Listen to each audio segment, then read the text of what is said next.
What's up guys, it's Tom here and welcome to a sensational Liverpool transfer news video because Spanish newspapers are reporting that the happenings this week in the Champions League have radically changed Kylian Mbappe's thinking over his future, and according to Sport newspaper and other newspapers, he is open to a Liverpool move according to these sensational reports. So if you are excited about this news, leave a like, subscribe if you haven't already, and let me know in the comments below, do you think we have any chance of landing him, or do you think it's already done that he's going to Real Madrid? But the way that he played against Real Madrid indicates that there is no agreement in place. He played like a man on a mission, like he wanted to show the world that he's the best player on the planet right now. And the 23-year-old has been heavily linked with the move to Real Madrid for some time, but in a shock twist, Spanish publication Sport have suggested that Mbappe is seriously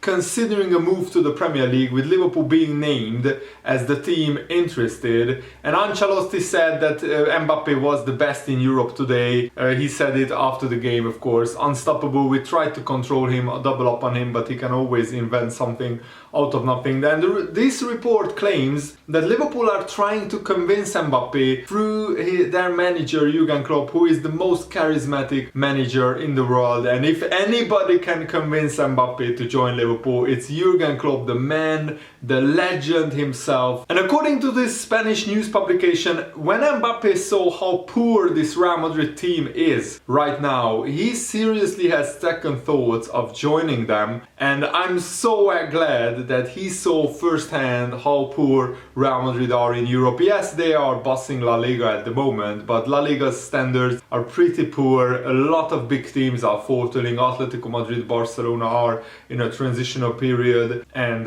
Sevilla won't mount a serious title challenge. They just don't have the players for it. But according to this publication, Mbappe has decided to wait and reflect on his future, which will come as a blow to Real Madrid president Florentino Perez, who is very keen on bringing Mbappe over to the Santiago Bernabeu stadium. And listen to this, Mbappe had 18 touches in the Real Madrid penalty area, which is a record since 2018 in a Champions League knockout game. Dani Carvajal probably had nightmares after that game because Mbappe has run him ragged. Carvajal slid in and gave away a penalty on Mbappe, which Messi duly missed, but then Mbappe went past two Real Madrid players to score in an absolutely stunning, dramatic last-minute goal. And Mbappe after the game actually gave an interview and confirmed that he hasn't made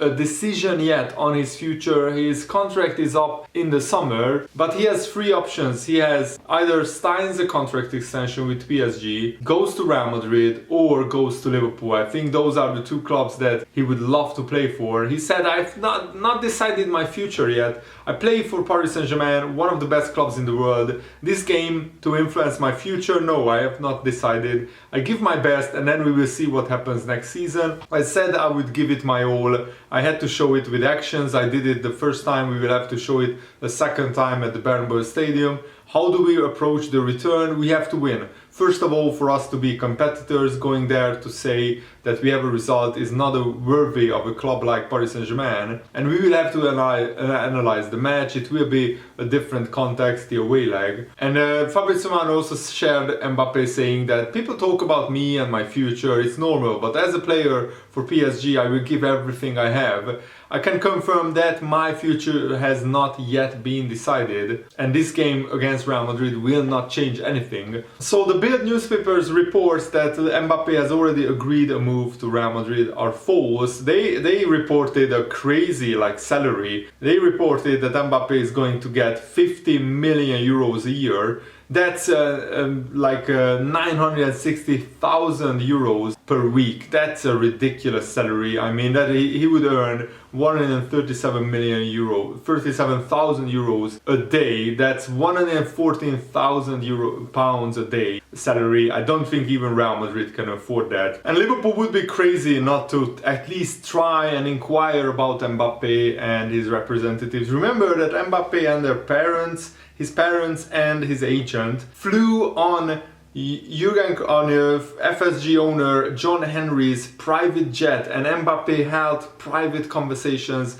with Jurgen Klopp and the Liverpool owners as well, even before becoming a Paris Saint-Germain player, because Liverpool wanted to sign him, but they just couldn't afford the £120 million transfer fee that Paris Saint-Germain paid for Monaco. I think that was around that figure. Correct me if I'm not entirely accurate in that. But now that he's a free transfer, of course wages might be an issue.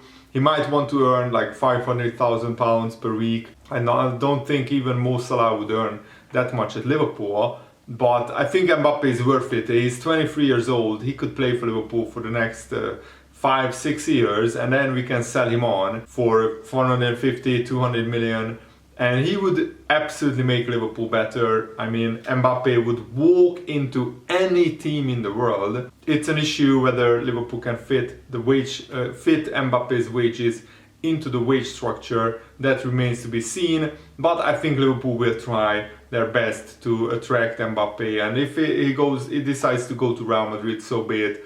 But Liverpool will definitely throw their hat into the ring, that's for sure. And Andy Robertson praised Jurgen Klopp and the substitutions that he made. He said, "I thought the substitutions that came on made a big difference. I thought Bobby when he came on was excellent, Hendo was unbelievable when he came on, and I can't speak highly enough of his performance because we were under pressure when he came on. Him and Naby made a big difference as well. Luis Diaz, of course, as well. We brought on 3 subs simultaneously on the hour mark. And that's the beauty of it. It kind of changed the game because we started to get a foothold on the game, and I think that's where the credit has to go to Hendo, because he got hold of the ball, grabbed the game by the scruff of the neck, which is never easy coming off the bench. I thought he was terrific tonight. Henderson has too many critics. A lot of Liverpool fans are saying that he's not good enough for Liverpool. He definitely is good enough. He just has up and downs, and now that he's like 31, 32 years old, he will definitely have better days and worse days, but you can't ignore his qualities and his leadership on the pitch. And Ian Wright has suggested that Liverpool are able to win the Premier League and the Champions League this season, and this would be the first time since the 1983-84 season where Liverpool won the league and the European Cup, and it's a long time coming, because that's for sure.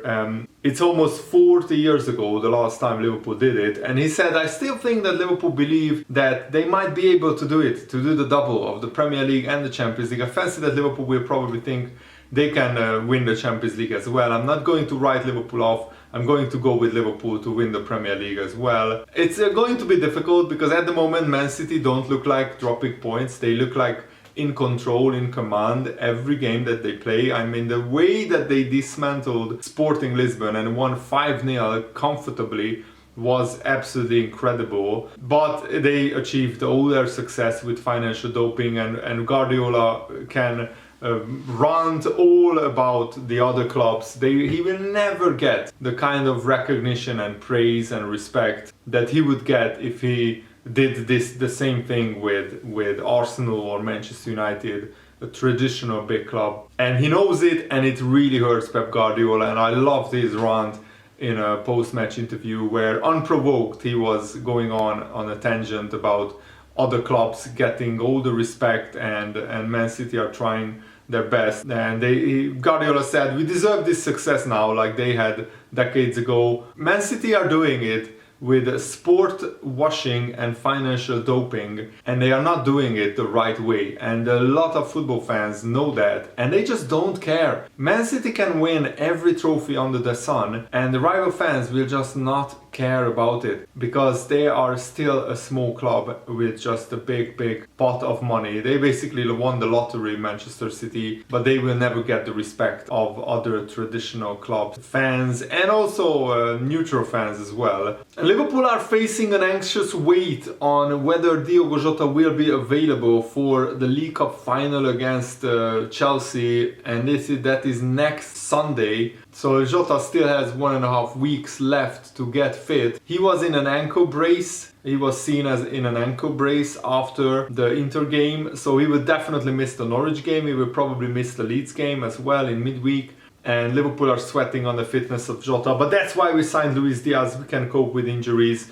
It looks like he tweaked his ankle ligaments, Jota. Hopefully it's not too serious, but Liverpool at the moment are awaiting updates from the medical department on whether Jota will be fit for a League Cup final. But even if he isn't fit, I wouldn't be too concerned, because Firmino, Salah, Mane and Luis Diaz can score enough goals for Liverpool if they are on form to win the League Cup final against Chelsea, but we have to show it on the pitch. But first, let's win against Norwich. I really hope that Liverpool unleash Salah and Luis Diaz and Bobby Firmino against Norwich. Maybe give Mane a rest and then put Mane in against Leeds United. That's how I would do it. Luis Diaz should start against Norwich, because I think they are a team that you can a little bit rotate the team against them and still get a win. That's just my opinion. Let me know what is yours and what do you think about all the topics that we discussed in this video, and have a nice day. Thanks for watching. See you later, guys.